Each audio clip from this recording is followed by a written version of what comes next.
தோஷங்கள் நீக்கும் பிரதோஷம் சிவன் நஞ்சுண்டதால் வந்த நேரம்.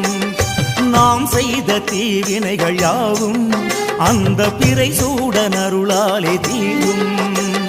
நாரனின் விடையாக நந்தியின் கொம்பிடையில் சிவனாடும் நேரம் இது. சிவன் வரும் சுகமான நேரம் இது.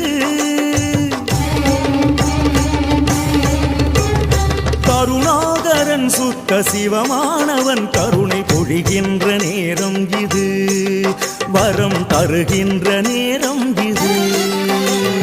நந்தீஸ்வரா